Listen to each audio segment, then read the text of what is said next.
Bonjour à tous. Donc nous sommes dans la suite du sermon en Matthieu chapitre 5 versets 1 à 16.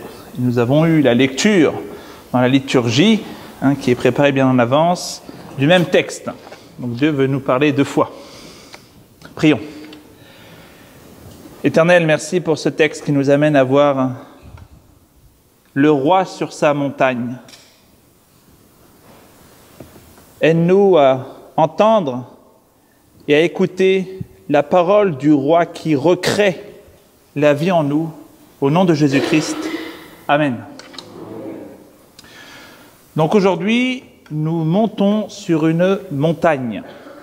Et pas n'importe quelle montagne, celle où Jésus s'arrête, s'assoit et enseigne. Pourquoi une montagne ? Ce n'est pas un simple détail. Dans la Bible, les montagnes sont spéciales. C'est là que Dieu parle. C'est là que Dieu rencontre l'homme. Souviens-toi de Moïse, sur le mont Sinaï, il monte chercher la loi de Dieu. Et cette fois, Jésus-Christ monte. Et cette fois, celui qui a donné la loi à Moïse, Jésus-Christ, révèle lui-même la volonté du Père encore plus clairement. Mais observez bien, Jésus ne reste pas debout, il s'assoit. Pourquoi est-il assis ? Parce qu'il parle en roi, avec autorité. Et dans l'Antiquité, le roi enseigne assis, le juge tranche assis, le prophète révèle assis. Jésus ici est tout à la fois roi, juge et prophète. Et as-tu remarqué combien Dieu aime parler depuis les montagnes ? À Éden, la montagne du commencement, Dieu marche avec Adam, où de là coulent les fleuves de vie. S'il y a des fleuves qui coulent, c'est qu'il y a quelque chose d'élevé. Sur Ararat, après le déluge, Dieu donne un nouveau départ à Noé. Sur Moridja, Abraham monte pour offrir son fils et découvre que Dieu pourvoit. Au Sinaï, Dieu donne sa loi. À Sion, Dieu établit son roi David, une montagne de règne. Puis vient le temple, la montagne où le ciel touche la terre. Et maintenant, dans notre texte que nous allons lire, tout semble changer. Jésus est la vraie montagne, il est le lieu de rencontre entre Dieu et l'homme, il est le vrai temple où Dieu habite.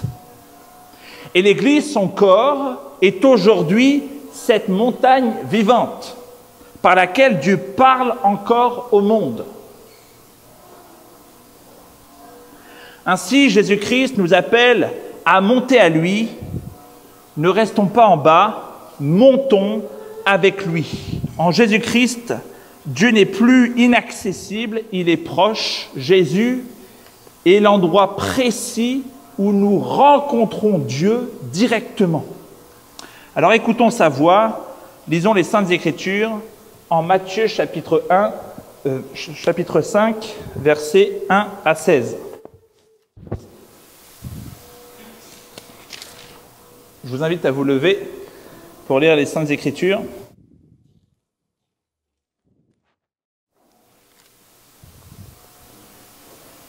Voyant la foule, Jésus monta sur la montagne.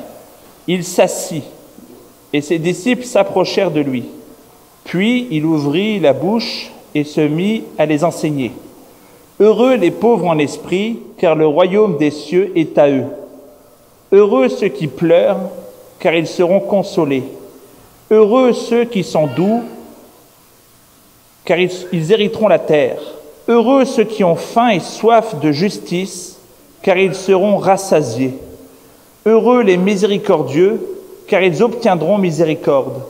Heureux ceux qui ont le cœur pur, car ils verront Dieu. Heureux ceux qui procurent la paix, car ils seront appelés fils de Dieu.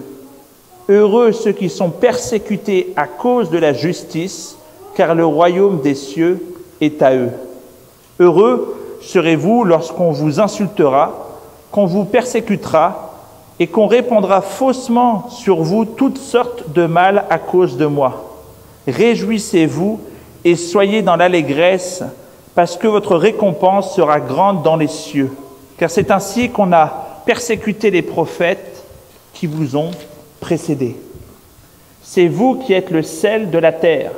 Mais si le sel devient fade, avec quoi le salera-t-on?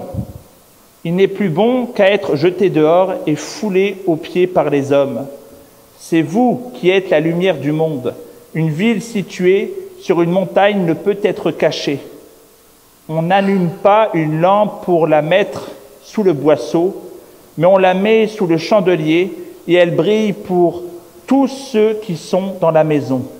Que votre lumière brille ainsi devant les hommes, afin qu'ils voient vos œuvres bonnes et glorifient votre Père qui est dans les cieux. Je vous invite à vous asseoir.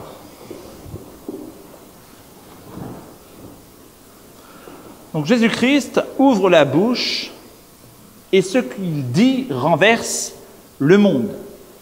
Il proclame 9 fois heureux. Et ce n'est pas un souhait, c'est un décret royal. Il ne dit pas « vous serez peut-être heureux », il dit « vous l'êtes déjà ». Sa parole ne propose pas un futur, elle crée une réalité. Les 8 premières béatitudes suivent un schéma identique. Heureux car.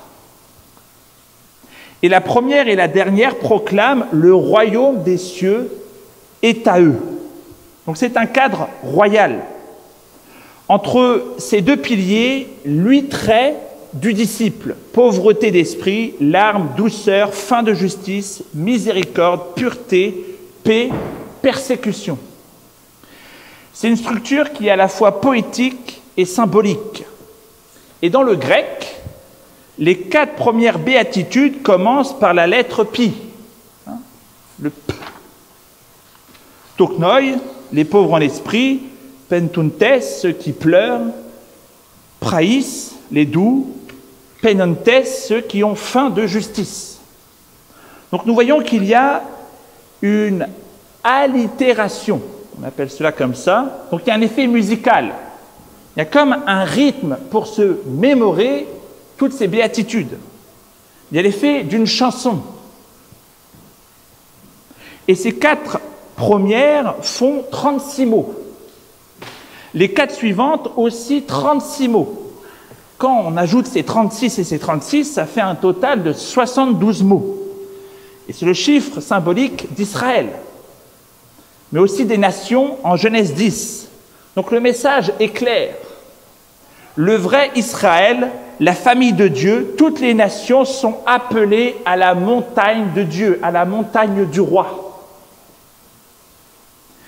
Et à la fin, dans les versets 11 à 12, la 9e béatitude, nous voyons comme un changement de ton. Heureux serez-vous si l'on vous insulte, l'on vous persécute, on vous calomnie à cause de moi. Donc nous voyons que Jésus ne parle plus là de manière générale, mais il te regarde comme droit dans les yeux et te dit, toi, quand tu souffres pour moi, tu n'es pas oublié, tu es béni. C'est comme si Jésus disait, si tu vis les 8 premières béatitudes, attends-toi à vivre également la 9e. Les 8 premières béatitudes te forment, la 9e te coûte. Mais elle te rapproche de Jésus-Christ. Le monde ne supporte pas la lumière, mais toi ne t'arrête pas. Tu es béni. Tu marches dans les traces des prophètes, nous dit le texte. Et ce que Jésus-Christ annonce, c'est l'accomplissement d'une promesse ancienne tirée d'Ésaïe 61. L'Esprit du Seigneur est sur moi pour annoncer la bonne nouvelle aux pauvres, consoler ceux qui pleurent. Israël attendait cela depuis des siècles. Et ici, Jésus-Christ monte sur la montagne et dit « C'est maintenant, c'est moi ». Matthieu écrit cela à une communauté juive persécutée, pauvre, rejetée, exilée. Elle doute parfois que Dieu règne encore. Mais Jésus-Christ leur affirme « Le royaume est déjà à eux ». Et dans Isaïe, ce n'est pas qu'une émotion intérieure, mais il y a comme une restauration sociale, nationale, concrète. Lorsque nous lisons le texte, il y a l'idée que la terre, que la justice et que tout le peuple sera dans la joie. Donc Jésus-Christ dit « Les bénédictions d'Ésaïe s'accomplissent sous vos yeux ». Un royaume commence ici et maintenant, et pas simplement dans notre cœur ou dans notre tête. Et le monde grammaticalement, la première et la dernière béatitude sont au présent, le royaume est à eux. Même dans la pauvreté, même dans les pleurs, même dans la faim. Vous êtes déjà bénis parce que Dieu agit déjà. Cette semaine, je disais cela avec Pierre il y a quelques jours, mais mes enfants sont allés au parc. Ils ont rencontré d'autres enfants et leur ont demandé, le plus innocemment possible, « Connaissez-vous Jésus-Christ? Est-ce que vous allez à l'église ?» Et les enfants ont répondu non. Alors qu'Éphas, un enfant de 3 ans, s'est mis à chanter, comme un oiseau qui veut chanter la gloire de Dieu. Et c'était sa façon de dire qui était Jésus, comme de les inviter. Et les enfants ont ri, ils se sont moqués. Et Ava, la grande sœur, a réagi, elle a dit « Non, mais c'est très sérieux ». Et nous avons vu à travers ce petit phénomène qu'il y a une confrontation de royaumes. La moquerie, la calomnie, même la persécution n'enlèvent pas notre joie. Et si elle ne l'a pas enlevé dans les enfants, elle ne nous l'enlèvera pas non plus. C'est ça la bénédiction du royaume. Même face à la moquerie, même face à la calomnie, la joie reste intacte. Car ce que le monde considère comme un échec, Jésus l'appelle bénédiction. Mais attention, Jésus-Christ ne glorifie pas la souffrance. Il glorifie la foi au cœur de la souffrance. Il faut saisir la nuance. Les béatitudes ne sont pas des exigences, mais sont un diagnostic. Le portrait de ceux qui vivent du royaume. On ne peut pas séparer le spirituel du social. D'ailleurs, Matthieu, lui, il parle bien des pauvres en esprit, tandis que Luc, en Luc 6,20, parle des pauvres tout court. Donc il faut lire les deux ensemble. La pauvreté matérielle n'est pas une bénédiction en soi, mais la foi, l'humilité, la confiance qui s'attache à Dieu dans le manque. Ça, oui, c'est une bénédiction.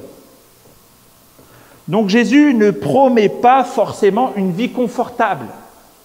Il promet une vie bénie, même quand tout semble brisé. C'est une invitation. Ne fuis pas la réalité en spiritualisant, car le royaume est réel. Il console les affligés. Il renverse les puissants. Il exalte les humbles. Jésus-Christ est le roi promis, celui qui prend soin des faibles et renverse les puissants. Il est en train de réaliser les promesses d'Ésaïe, de David, des prophètes, et il dit à toi, disciple, fais pareil.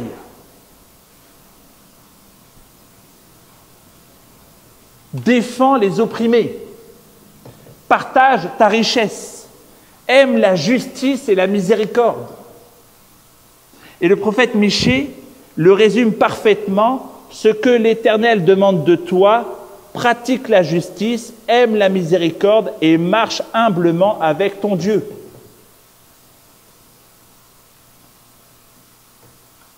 Jésus-Christ ajoute « Heureux ceux qui vivent cela, Le royaume est à eux. Alors si tu regardes peut-être ta vie et tu ne vois que des larmes, des pertes, du rejet, des luttes, mais aux yeux de Jésus-Christ, ce ne sont pas des malédictions.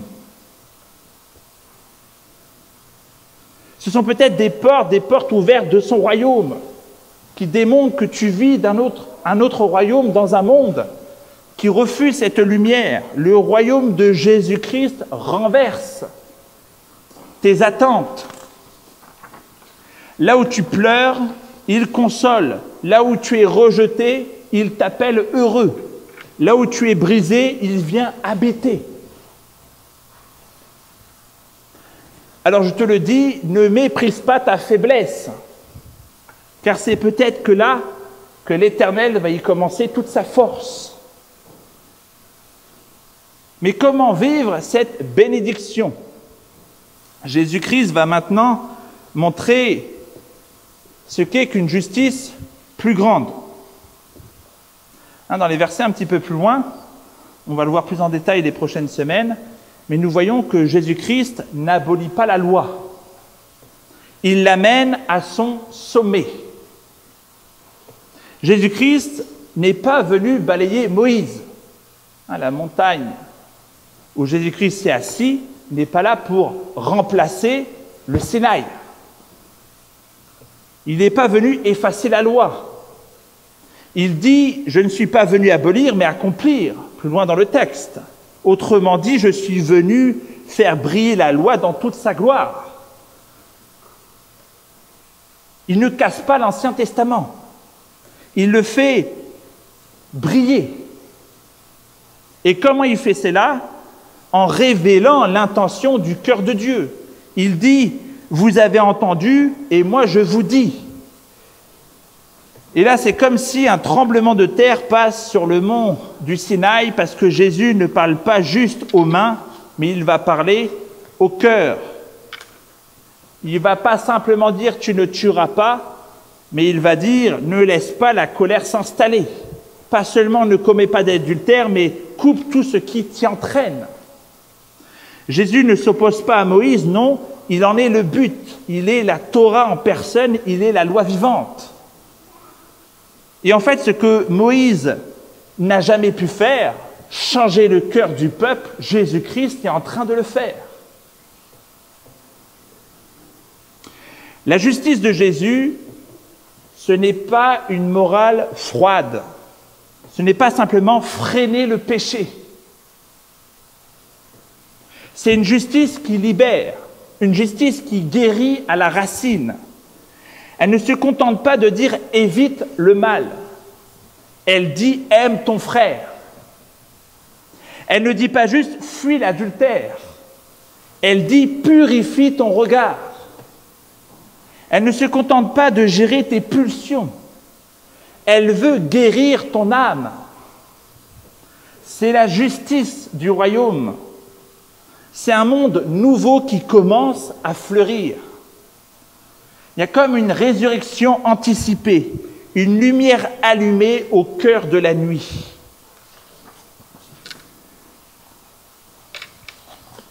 Alors soyons honnêtes,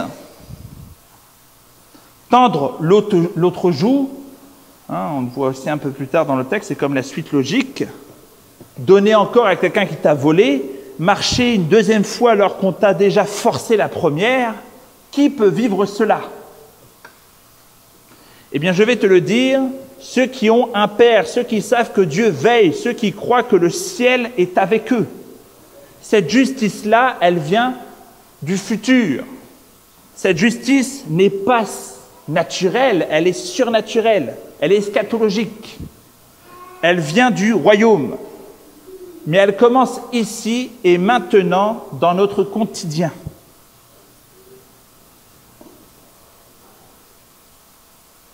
Donc nous voyons que la justice du royaume, c'est une vie. Ce n'est pas juste faire ce qu'il faut. C'est être transformé par celui qui est juste. Alors, vis-la. Vis une justice qui réconcilie. Une justice qui pardonne. Parce que le monde n'a pas besoin de chrétiens rigides, il a besoin de disciples lumineux. Et toi, tu es cette lumière parce que tu es parfait, non parce que tu es parfait, mais parce que Christ vit en toi. Alors ne nous contentons pas de faire le minimum religieux. Vivons la justice du royaume avec audace, avec foi, avec joie.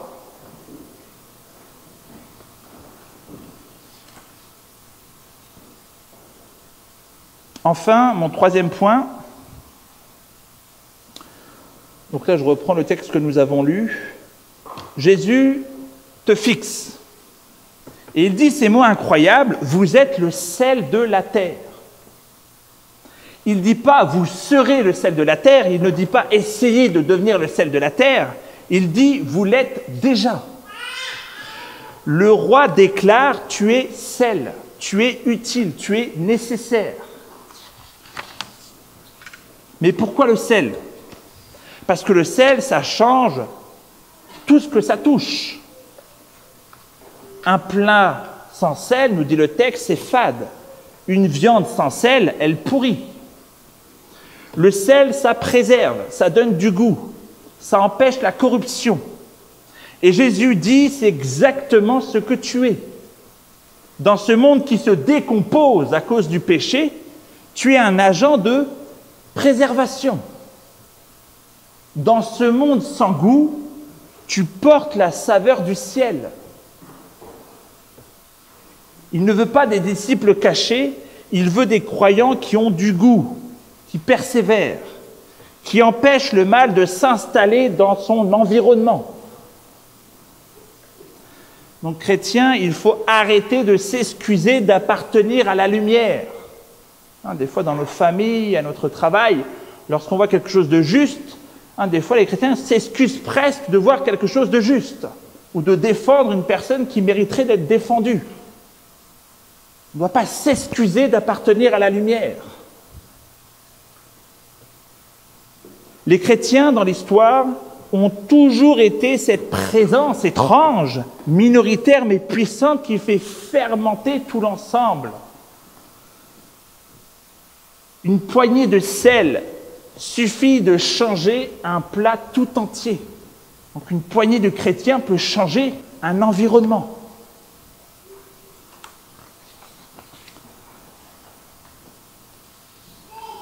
Et Jésus ne s'arrête pas au sel, il nous dit également « Vous êtes lumière du monde ». Pas simplement même de ton quartier, il parle de nous comme la lumière du monde tout entier. Et là encore, ce n'est pas un souhait. Il est en train de faire une déclaration. C'est le roi qui parle. Et c'est très fort parce qu'en disant cela, Jésus reprend les paroles d'Ésaïe « Je t'ai établi pour être la lumière des nations ». C'était la mission d'Israël. Mais Israël a échoué. Et maintenant, Jésus reprend ce mandat et le confie à ses disciples. À toi, à moi. Dans l'Ancien Testament, la lumière venait du temple.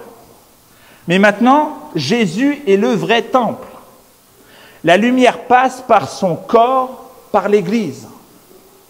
Et cette lumière, ce n'est pas des projections, ce sont nos bonnes œuvres, nous dit le texte. Ta vie visible. Les bonnes œuvres sont le découlement de la foi. Il y a la racine qui est la foi et le fruit qui est les bonnes œuvres. C'est une vie qui est visible.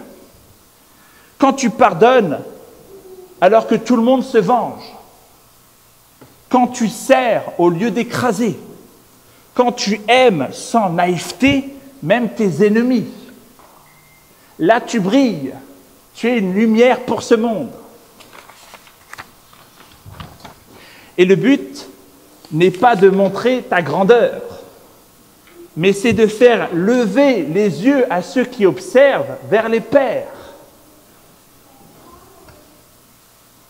Et cette lumière n'est pas juste spirituelle, elle est sociale, elle est visible, elle est transformante. On ne va pas simplement protéger le faible dans notre cœur, une personne qui est attaquée, et si on a le pouvoir de la défendre, on va protéger le faible, n'est-ce pas? Ce n'est pas juste quelque chose qui est dans ton cœur. Secourir le pauvre, c'est quelque chose de concret. Si on voit une personne en difficulté et qu'on a la possibilité de l'aider, ça ne va pas juste être « je vais t'aider dans mon cœur ». Défendre la justice, ce n'est pas simplement également dans son petit cœur. C'est ce que fait le roi idéal dans le psaume 72. Il sauve le malheureux qui implore, il a pitié des faibles, il écrase l'oppresseur. Donc nous voyons que le royaume de Dieu ne se limite pas qu'à l'âme. Il touche les corps, il touche les familles, il touche les structures.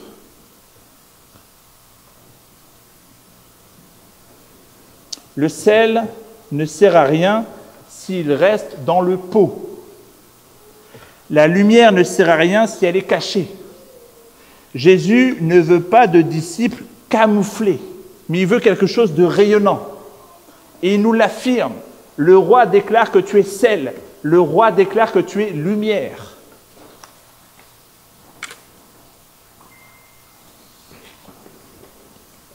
Sois donc visible, sois donc différent, et que ta vie pousse les gens à dire « Gloire à Dieu, il y a encore de l'espoir dans ce monde ».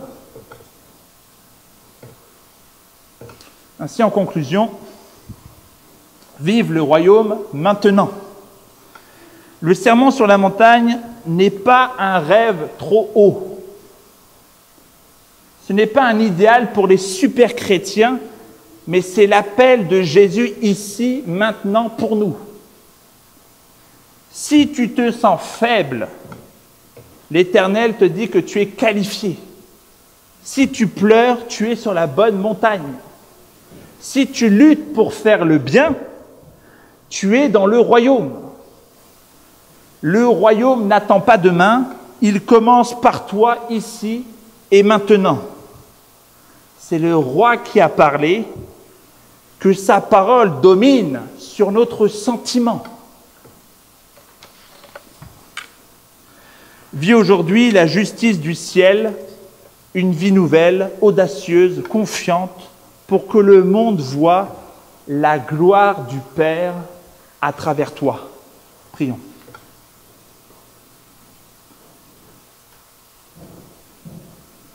Seigneur, tu nous as appelés sur la montagne. Là-haut, loin du bruit, nous avons entendu la voix du roi. Grave ta parole en nous, transforme nos cœurs.